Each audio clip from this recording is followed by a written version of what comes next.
Welcome to simply mom Tamil channel. இன்றைக்கி இந்த வீடியோவில் எதை பற்றி பார்க்க போகிறோம்னா, ஒரு நார்மல் டே விலாக் தாங்க பார்க்க போகிறோம். ஓகே, வாங்க வீடியோக்குள்ளே போகலாம். ஃபர்ஸ்ட் எடுத்தோடனே க்ளீனிங் ஒர்க் ஸ்டார்ட் பண்ணிட்டேன். இந்த காய் வைக்கிற கூட காயெல்லாம் நிறைய இருந்தால் மட்டும்தாங்க நீட்டாக இருக்குது, இல்லைன்னா ஃபுல்லாக மெஸ்ஸி ஆகிடுதுங்க. அதுவும் இல்லாமல் இந்த கூடை சுற்றி ஃபுல்லாக இரும்பு ஃபார்ம் ஆகிட்டே இருந்துச்சு. ஸோ இதை க்ளீன் பண்ணி முடிச்சிடலாம் அப்படின்னு சொல்லிட்டு ஒவ்வொன்றா எடுத்து க்ளீன் பண்ணிகிட்டு இருந்தேங்க. ரொம்ப நாளாக செடியில் பறிச்சுட்டு வந்த எலுமிச்சப்பழம் எங்கடா காணும், எங்கடா வச்சேன்னு தொலைவிட்டே இருந்தேங்க. அப்புறம் பார்த்தா இந்த கூடை கிடையாது இருந்துச்சு. ஒரு வேலையாக இன்றைக்காச்சும் கிடச்சி சில சாமி அப்படின்னு எடுத்து அதை ஓரமாக வச்சுட்டு மற்றது எல்லாமே க்ளீன் பண்ணிகிட்டு இருந்தேங்க. வெயில் காலத்தில் தான் இந்த வெங்காயம்லாம் அழுகி போகும்னு பார்த்தா இப்போ நாளே ஒரு மாதிரி ஜில்லுன்னு வெயிலே இல்லாமல் நார்மலாக தான் இருக்குது. இப்போவுமே இந்த வெங்காயம் எல்லாமே கெட்டு போகுதுங்க, ஏன்னு தான் தெரியல. நல்லா இருக்க வெங்காயத்தை மட்டும் எடுத்து வச்சுட்டு மற்றது எல்லாமே தூக்கி போட்டுங்க. அப்புறம் இன்றைக்கி நைட்டு டின்னருக்கு சப்பாத்தி தான் பண்ண போகிறேங்க. இதை நீங்கள் ஷார்ட்ஸ்லேயே பார்த்துருப்பீங்க. இன்றைக்கி சப்பாத்திக்கு எக் கிரேவி தான் பண்ண போகிறேன். ஸோ அதுக்கு போய் முட்டை மசாலா அப்புறம் தக்காளியெல்லாம் வாங்கிட்டு வந்தாச்சுங்க. அப்புறம் ஒரு வேலையை சமைச்சு நைட் டின்னர் ரெடி பண்ணிட்டேங்க.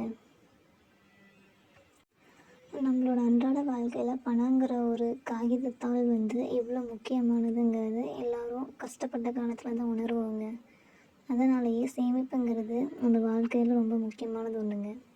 அதனால தான் என் குழந்தைக்கு இப்போலேருந்தே நான் சேமிக்க கற்றுக் கொடுக்குறேன். ஸோ அவளுக்கு நான் இந்த மாதிரி ஒரு காலம் போட்டு கொடுத்துட்டேன். இதில் 10,000 rupees சேவ் பண்ணுற மாதிரி. இதில் 7 days அப்புறம் 11 weeks இருக்கிற மாதிரி நான் போட்டு கொடுத்துருக்கேன். அவங்க ஒவ்வொரு ரூபாயும் உண்டியலில் போடும்போது அந்த இப்போ 100 ரூபா போடுறேன்னா அதை அடிச்சு விட்டு அதில் 100 ரூபா உண்டியலில் போட்டுருவான். ஸோ இப்போலேருந்து எல்லா குழந்தைங்களுக்கும் சேமிப்புங்கிறது என்னங்கிறத கற்றுக் கொடுக்கணும். ஸோ நானும் அதை தான் ஃபாலோ பண்ணிகிட்ருக்கேன். இவளுக்கு நான் 2 இதாக போட்டு கொடுத்துருக்கேன். ஃபஸ்ட்டு 10,000, அதுக்கப்புறம் 15,000 இருக்க மாதிரி 2 போட்டு கொடுத்துருக்கேன். ஸோ ஃபஸ்ட்டு 10,000 முடித்த பின்னாடி அதுக்கப்புறம் 15,000 சேமிக்கிற மாதிரி ஐடியா பண்ணி போட்டு கொடுத்துருந்தேன். அவளும் ஓகேம்மா நான் போடுறேன் அப்படிங்கிற மாதிரி சொல்லியிருக்கா. இப்போவே உண்டியலில் முக்கால்வாசி நிறைஞ்சிடுச்சு. ஸோ 10,000 மேலே போட முடியுமா என்னென்னு தெரியல.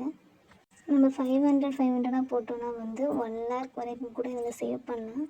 பட் நம்ம அப்பப்போ கையில் இருக்கிறத கொடுக்குறோம் இல்லையா? ஸோ அதெல்லாம் சேர்த்து போடும்போது ஃபுல்லாக நிறைஞ்சிடுச்சு. இதில் காயின்ஸுமே நிறையா இருக்குது. ஸோ நீங்களும் உங்கள் வீட்டில் குழந்தைங்க இருந்தாங்கன்னா அவங்களுக்கு இந்த மாதிரி உண்டியல் சேமிப்பை கண்டிப்பாக சொல்லிக் கொடுங்க. அவங்க ஃப்யூச்சருக்கு இது ஹெல்ப்ஃபுல்லாக இருக்கும். சேமிப்புங்கிறது என்னங்கிறத அவங்க கற்றுப்பாங்க. ஸோ அதுக்கப்புறம் பாப்பாவுக்கு ஹோம்ஒர்க் கொடுத்துருந்தாங்க. ஸோ அதை அப்படியே சொல்லி கொடுத்துட்டு அவளுக்கு அப்படியே எழுத வச்சு இன்றைக்கி நைட் அப்படியே போயிடுச்சுங்க. ஓகேங்க, இன்றைக்கி இந்த வீடியோ அவ்வளோதான். இந்த வீடியோ உங்களுக்கு பிடிச்சிருந்தா நம்ம சேனலை மறக்காமல் லைக், ஷேர் அண்ட் சப்ஸ்கிரைப் பண்ணிடுங்க. ஓகே, தேங்க்யூ ஃபார் வாட்சிங்.